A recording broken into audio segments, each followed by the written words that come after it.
ગરમીમાં વધઘટ જોવા મળશે। 4 માર્ચથી ગરમીનો અનુભવ થશે। ફેબ્રુઆરીના અંતમાં અને માર્ચની શરૂઆતમાં થોડી ગરમી કંઈક અંશે ગરમી વધતી જશે, પરંતુ માર્ચમાં એક બીજો પશ્ચિમી વિક્ષોભ આપતા માર્ચના પ્રથમ સપ્તાહમાં પણ ગરમીમાં વધઘટ રહેશે। તારીખ 4 માર્ચથી ગરમી વધશે। 23 માર્ચથી ગરમીમાં વધારો થશે। આ સાથે જ મહત્તમ તાપમાન 41 ડિગ્રી સુધી પહોંચી શકે છે। એપ્રિલમાં ગરમીનું જોર વધશે। એપ્રિલ આંધી વંટોળવાળું રહેશે। 26 એપ્રિલ પછી કેટલાક ભાગોમાં મહત્તમ તાપમાન 45 ડિગ્રી પહોંચી શકે છે। 10 મેથી આકરી ગરમી પડશે। 15 જૂન સુધી ઉકળાટ રહેશે તેવી પણ આગાહી છે। 23મી માર્ચથી ગરમી વધુ વધશે અને મહત્તમ તાપમાન ઉષ્ણતામાન 41 ડિગ્રી સેલ્સિયસ જેવું થઈ જવાની શક્યતા રહેશે। માર્ચ બાદ ગરમીનું જોર પકડતું જશે। એપ્રિલમાં ગરમી વધશે। એપ્રિલ વીજવાળો રહેશે। એપ્રિલ આંધી વંટોળવાળો રહેશે અને લગભગ 26મી એપ્રિલ પછી મહત્તમ ઉષ્ણતામાન કેટલાક ભાગમાં 45 ડિગ્રી સેલ્સિયસ જેવું થવાની શક્યતા રહેશે। 10મી મેથી આંધી વંટોળ ઘણા વધશે।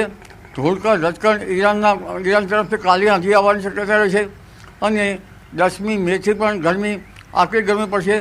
છેક લગભગ 15મી જૂન સુધી ગરમી ઉકળાટ રહેશે।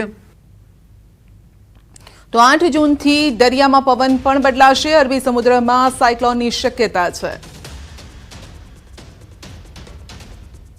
8મી જૂનથી દરિયામાં પવનો બદલાશે। આંધી વંટોળ રહેશે। 10મી મેથી 15મી જૂન વચ્ચે બંગાળ ઉપસાગર અને અરબ સાગરમાં પણ હલચલ જોવા મળશે। બંગાળ ઉપસાગરમાં ખબર લઈ નાખે એવા વાવાઝોડા થશે। અરબી સમુદ્રમાં પણ એક સાયક્લોન થવાની શક્યતા રહેશે, જેનો માર્ગ કદાચ ઓમાન તરફ જઈ શકે। પરંતુ આ ગરમી જે છે એ હવે ધીરે ધીરે આકરી રહેશે। જી તારીખ 23-24 ફેબ્રુઆરીથી એક પશ્ચિમ વિક્ષોભ આવશે। મધ્યમ કક્ષાનો પશ્ચિમ વિક્ષોભ છે, જેના કારણે ગુજરાતમાં વાદળવાયુ આવવાની શક્યતા રહેશે। તારીખ 28 સુધીમાં ગુજરાતમાં ઘણા ભાગમાં વાદળવાયુ આવી જશે। અરબી સમુદ્રમાં એક એન્ટી સાયક્લોન બનવાની શક્યતા રહેશે, જેના કારણે લગભગ ગુજરાતમાં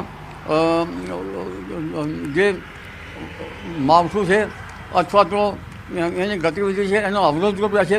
28 સુધીમાં લગભગ કચ્છના ભાગો, રાજકોટના ઉત્તરના ભાગો, જામનગરના ભાગો, આ ઉપરાંત ઉત્તર ગુજરાતના ભાગો, સાબરકાંઠાના ભાગો, પંચમહાલના ભાગોમાં વાદળો ઘેરવાની શક્યતા રહેશે અને લગભગ 25-26મી તારીખે આ વાદળછાયું આકાશ થવાની શક્યતા રહેશે। લગભગ દક્ષિણ ગુજરાત, નવસારી વગેરેમાં પણ હળવા વાદળો આવશે। મધ્ય ગુજરાતમાં પણ વાદળો આવવાની શક્યતા રહેશે। એટલે જ્યારે વાદળો આવે ત્યારે ગરમીમાં પુનઃ વધારો થશે, પરંતુ આ વાદળવાયુના કારણે એન્ટી સાયક્લોન દૂર થતાં રાજ્યના કેટલાક ભાગમાં હળવા છાંટા પડવાની શક્યતા રહેશે, પરંતુ પવનનું જોર રહેશે।